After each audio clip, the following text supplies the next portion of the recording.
You gamble for more time. You roll the knuckle bones of your fate, known as chemo and radiation or maybe operations. And you almost certainly will gain the more time that you're bargaining for. Nobody dies that I saw really as a consequence of the bargain, like things going horribly wrong on the table and like that. So people do enter into the more time, and it bears no resemblance to the more time that they were bargaining for.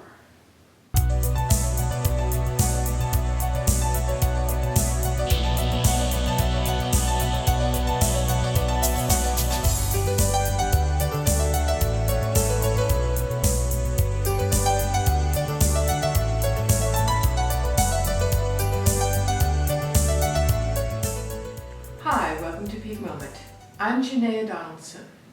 My guest today is Stephen Jenkinson, who comes to us from Canada. Stephen is a farmer, activist, teacher, and the author of Die Wise, a manifesto for sanity and soul. Stephen's the subject of the documentary film Griefwalker, and is the founder of the Orphan Wisdom School in Canada. Thank you for joining me today, Stephen. You know, you've worked for decades in palliative care. You've seen a lot of folks dying and the people who care for them. I have two questions for you, which could go forever. One is, what makes dying so hard in our time? Let's touch on that. Why is it so hard in this culture? And what can we do differently? That's it? Okay. We have 3 hours. Let's start with the easy stuff first. Well, let me say as a caveat at the beginning that, you know, what I saw and learned and was to some degree disfigured by, you could say, as well as informed by, was in a very particular place and time, not even in this country. I wouldn't even generalize across the country I'm from, never mind across borders and cultures and all the rest. So it's just important to say that. So if anybody who's listening or watching this finds something that's familiar or sadly familiar, then that's because they've translated what I'm saying, not because I assume that this is across the board true everywhere for all time, okay? Yes. That's the important thing, first of all. So there's some humility built into all of this from my end.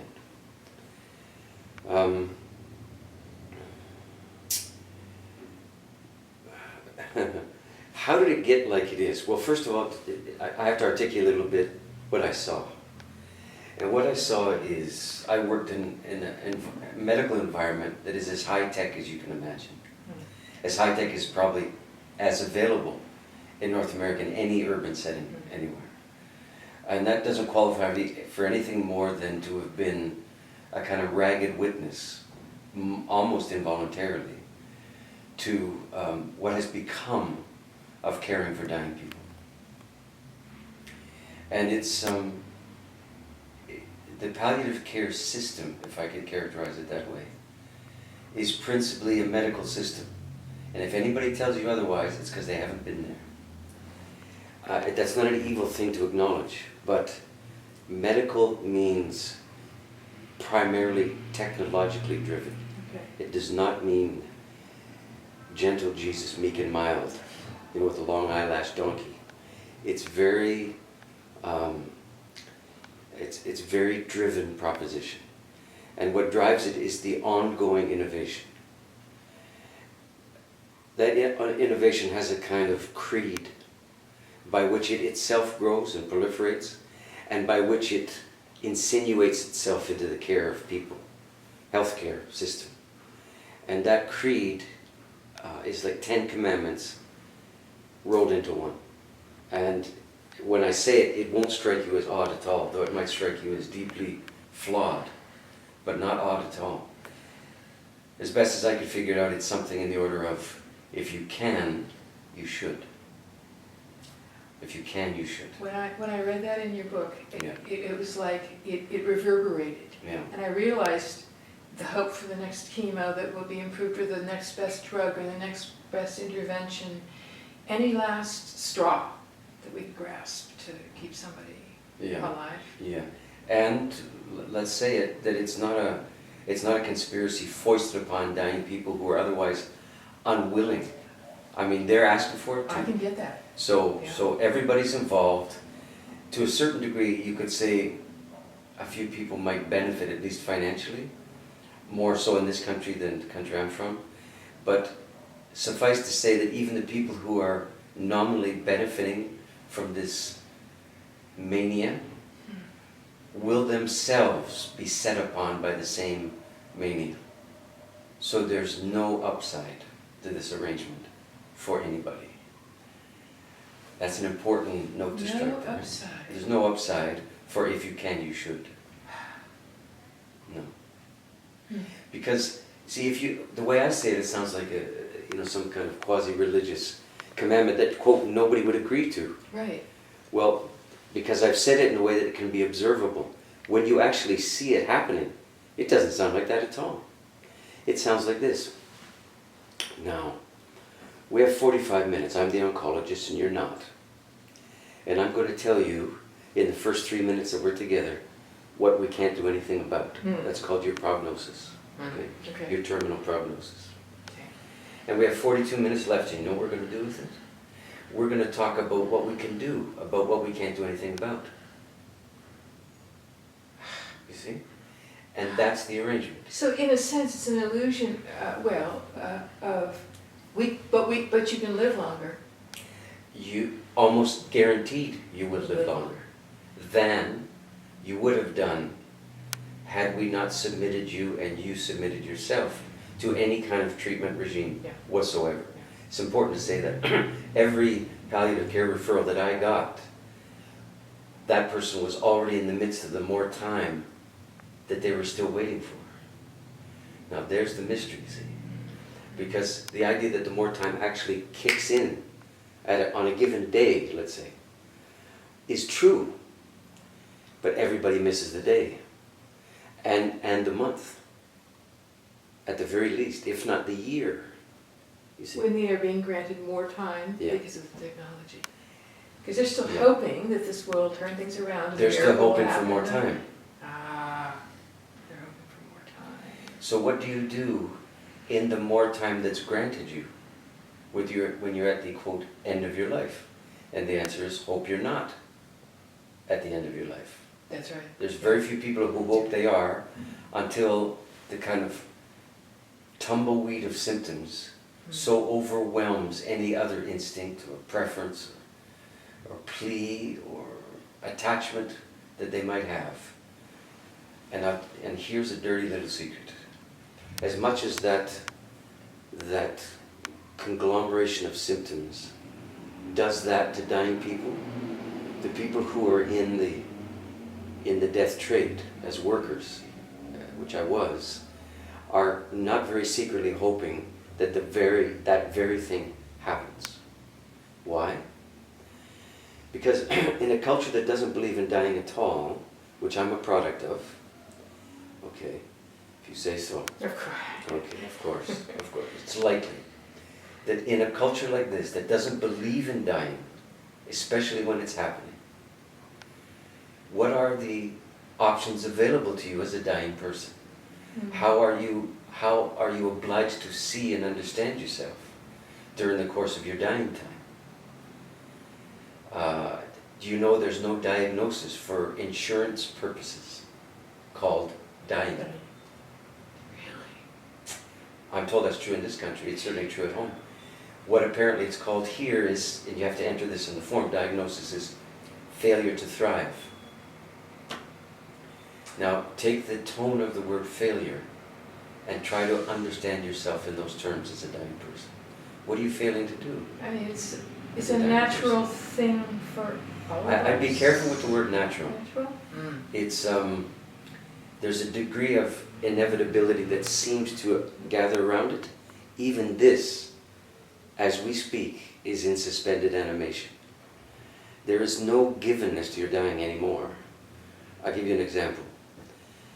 There was a time certainly this was true during your lifetime, that people had a sense, could have had a sense, that they were in what would have been called their time, that there's such a thing as your time to die. And how do we decide it's your time to die? Well, the signs, which is a matter of saying that anybody who's working in the business, and families and patients themselves, are obliged to be governed by the signs, to be servants to the signs. Oh, that's what's going on with the body, or the mind. The way things are now, that every one of these signs is negotiable. I mean, to a certain point, obviously. But every one of these things is debatable, because the technology is such that these signs are not in and of themselves things to be obeyed. They are limits to be challenged. They are conditions to be thwarted, or at least to be extended. You see? Now, you may or may not know this word. It doesn't come up in polite chatter. The adjective is iatrogenic. It's a technical term more from the medical field, and it means something like a malady inadvertently caused by a cure. That is fundamentally palliative care now. It's an iatrogenic nightmare from which no one seems quite to awaken. And the form of it, the structure of it, architecture is this.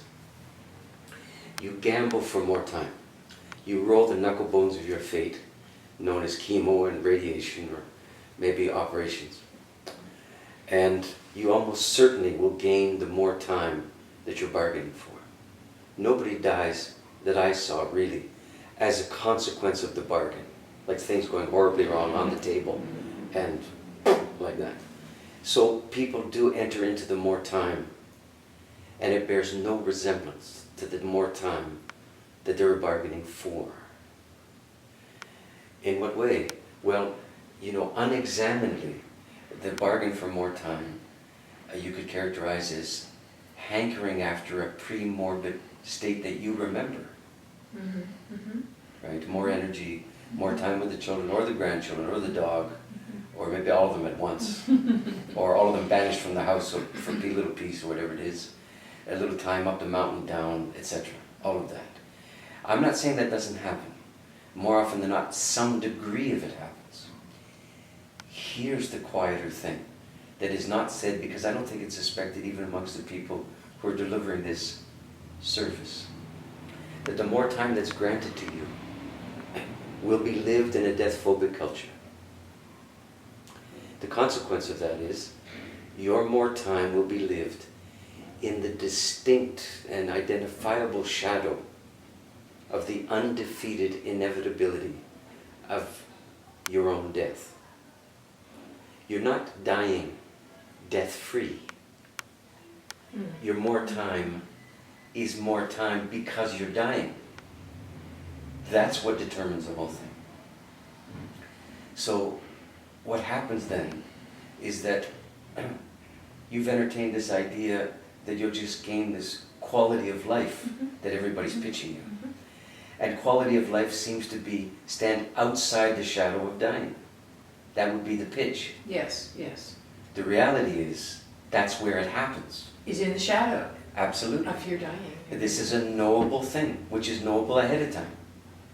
Yeah. When it happens, more time includes, in addition to those other things we talked about, more time means more symptoms.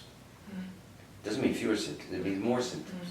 Over a longer period of time, it means more drugs for those symptoms and more drugs for the side effects of the first drugs.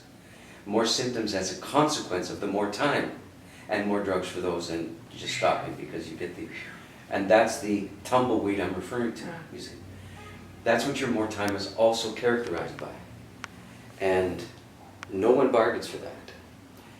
So I'm sitting here telling you something that's going to be fairly grim. You think you've done so already? No, this is it. I was asked easily once every 2 weeks during the entire course of the time I worked in the business for a dying person, by a dying person, for me to help them kill themselves. And they more or less meant sort of then, or at least today, or can we make an appointment for it at least? Now, your readiness to respond to that is not governed by your familiarity with the law in your jurisdiction.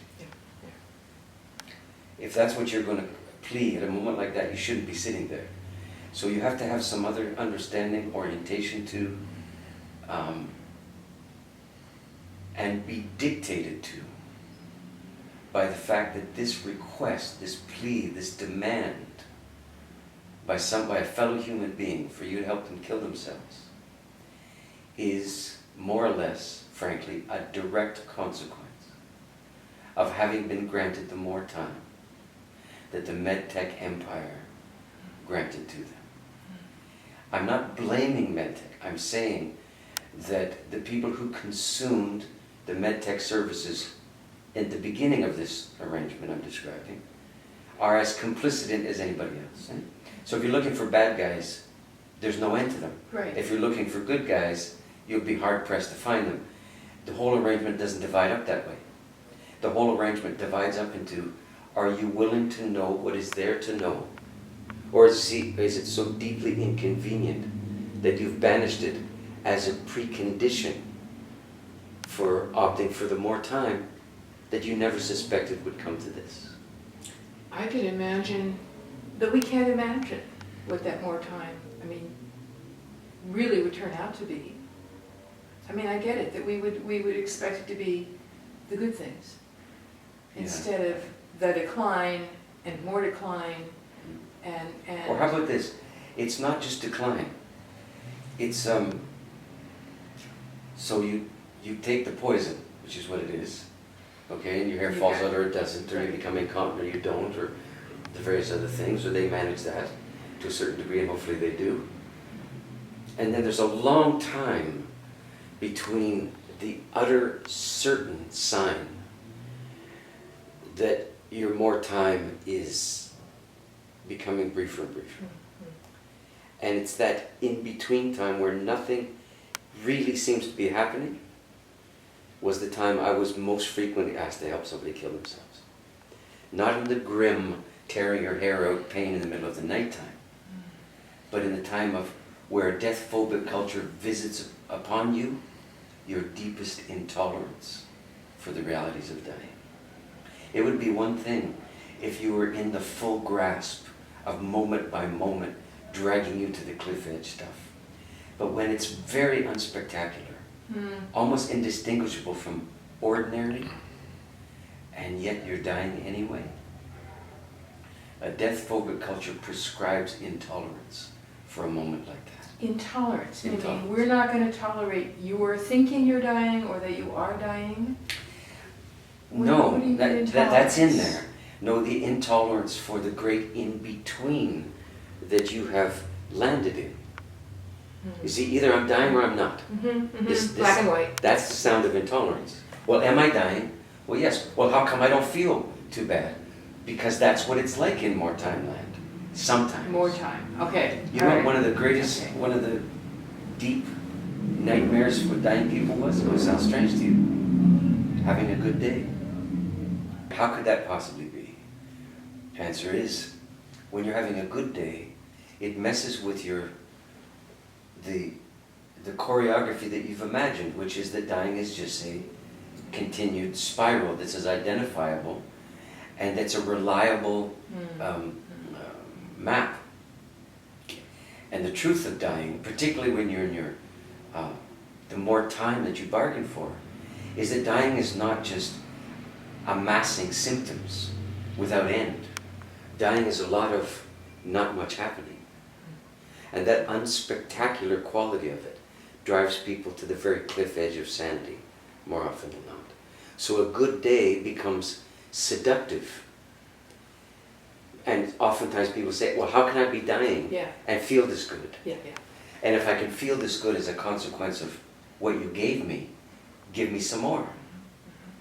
And the doctor is in the unenviable position of saying, more will not give you more of this.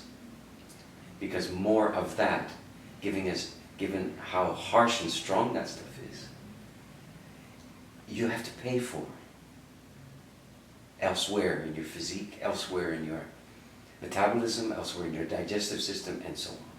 And that's what the other drugs things is for. So The grotesqueries of this arrangement include you being seduced by the idea that there's this endless arsenal of possibilities you have recourse to if you live in a large center or if you're well off, and that each one of these is just, escalating in urgency, but not in consequence for you.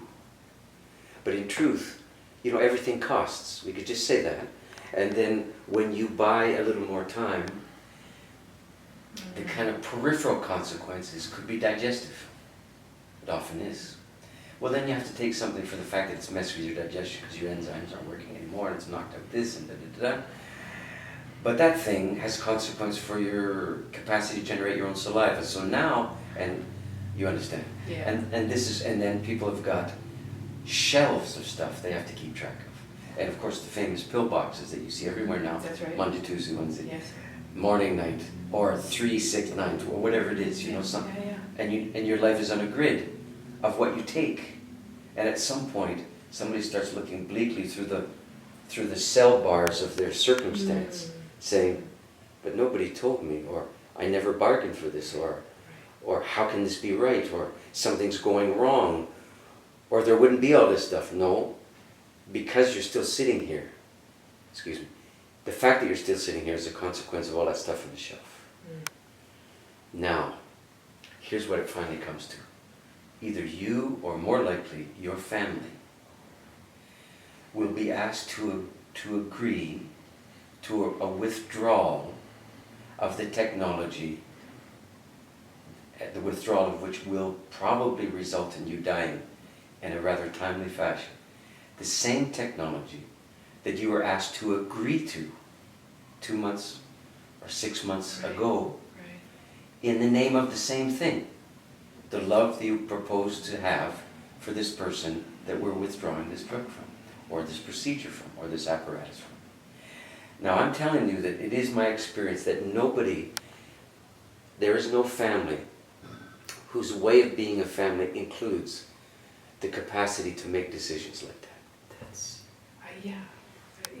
In this culture, it's like, do all you can to keep my loved one alive. Because that's what love's supposed to be. That's right. Keep it rolling. How can we do this differently? We've only got a couple minutes and we'll go into part 2, but just give us a taste. The way things change is by recognizing how they are, not by wishing it was otherwise. Look, this is a grown-up scenario. Grown-ups learn. They don't wish. Grown-ups don't hope in the face of things going haywire.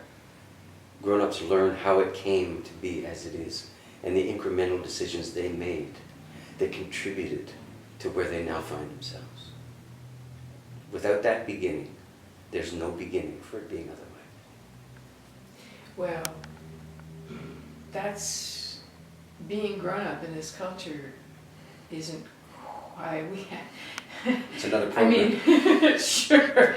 We have hope all over the place. Yes, ma'am. In this. We have an industry of hope generation. So starting is by being aware of these things that nobody bargained for, and nobody warned you was coming. Yeah. The oncologist doesn't tell you that at one point these are all going to fail and we're going to withdraw them. Probably not. Or that everybody will keep on the happy face to say, keep thinking positive, or we don't want to look at all of that. A few people do, but mostly not. We keep death behind the door at arm's length, far away, as you mentioned in your book, pall, meaning a cover.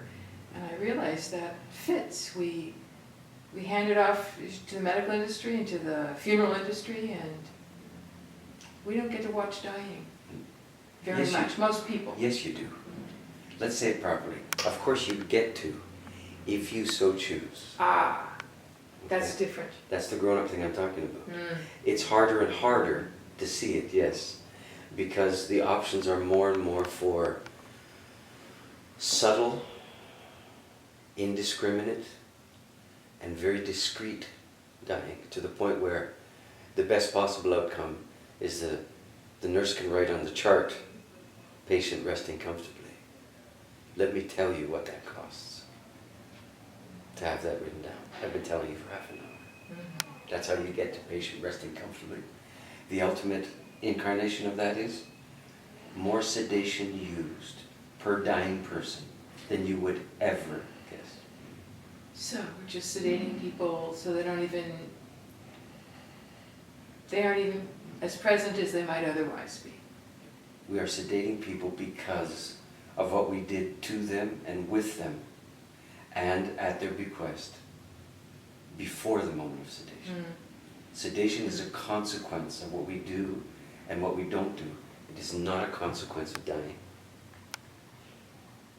Yes, I get that. I get that. It's just the next thing down the It's the road next thing that to do. we can administer. Yes, and you sedate people in order to what? In order to comfort them. Yeah. Are we really persuaded that by virtue of them being, as they call it in the business, unresponsive, that because someone is unresponsive, they're resting comfortably? I'll tell you what, I could tie you up so you couldn't move, I could bind your mouth so you couldn't speak, and we could call you unresponsive.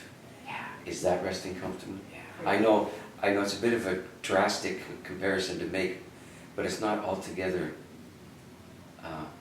useless comparison to make. There's a lot of parallel.